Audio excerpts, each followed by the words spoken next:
दूसरे पायदान के लिए होगी नेपाल की बड़ी जंग। नीदरलैंड से होगा नेपाल का अहम मुकाबला। दोनों टीमें दो दो मुकाबले हार कर बराबरी पर। नेपाली सूरमाओं का आखिरी इम्तिहान बाकी।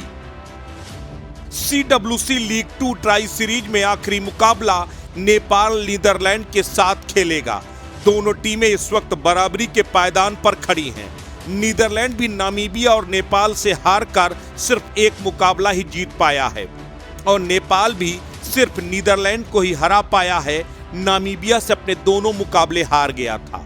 नामीबिया 3 मुकाबले जीतकर ट्राई सीरीज में सबसे ऊंचे पायदान पर है। अब नंबर 2 की पोजीशन नेपाल को अगर हासिल करनी है तो उसे नीदरलैंड को हराना होगा। यूं तो नेपाल नीदरलैंड से पहले मुकाबले में शानदार अंदाज में जीत चुका है। नेपाल के बल्लेबाजों ने जबरदस्त बल्लेबाजी की थी, खासकर तूफानी बल्लेबाज अनिल शाह और विकेटकीपर बल्लेबाज आसिफ शेख की विध्वंसक बल्लेबाजी की बदौलत नेपाल ने नीदरलैंड को पराजित किया था। लेकिन उसके बाद नामीबिया के खिलाफ जिस तरह नेपाल की बल्लेबाजी कोलैप्स हुई वो कहीं न कहीं सवालों के घेरे में है। लेकिन नेपाल के लिए राहत की बात सिर्फ इतनी है कि नीदरलैंड जिसे सबसे मजबूत टीम माना जा रहा था वो इस ट्राई सीरीज में सबसे कमजोर टीम बनकर उभरी है।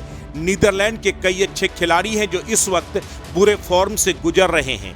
नीदरलैंड नेपाल में वो प्रदर्शन नहीं कर सका जिसकी उसे उम्मीद थी। न नीदरलैंड के गेंदबाज चल रहे हैं न बल्लेबाज। ऐसे में नेपाल के साथ नीदरलैंड का मुकाबला बेहद दिलचस्प रहने वाला है।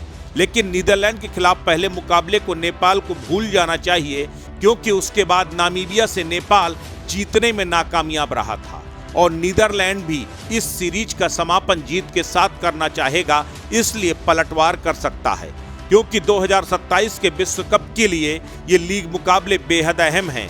इन्हीं के आधार पर भविष्य की दावेदारी तय होनी है। लेकिन नेपाल को अपनी सरजमी पर और बेहतर खेल की उम्मीद अपने खिलाड़ियों से होगी। नेपाल के बल्लेबाजों ने खासा निराश किया है, खासकर नामीबिया के खिलाफ दोनों मुकाबलों में बड़ा स्कोर खड़ा कर पाने में नेपाल नाकामयाब रहा। नेपाल का टॉप ऑर्डर पूरी तरह से ध्वस्त रहा। इस मुकाबले में नेपाल के बल्लेबाजों को ज्यादा जिम्मेदारी के साथ बल्लेबाजी करनी होगी और नीदरलैंड के खिलाफ पहले बल्लेबाजी करते हुए बड़ा स्कोर खड़ा करना होगा। खास ध्यान देना होगा कि शुरुआती जोड़ी थोड़ा ठीक ठाक जिम्मेदारी के साथ बल्लेबाजी करे, क्योंकि एक बार टॉप ऑर्डर कोलैप्स करना शुरू करता है तो पूरी बल्लेबाजी लाइनअप धराशायी हो जाती है।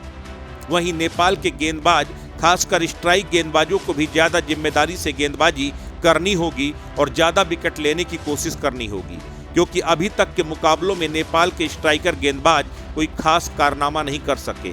हाँ, नेपाल के पार्ट टाइमर गेंदबाजों ने जरूर अच्छी गेंदबाजी की है, जिसमें कुशल भुर्तेल, कुशल माला और रोहित पौडेल का नाम शामिल है। अस्तित्व न्यूज के लिए ब्यूरो रिपोर्ट।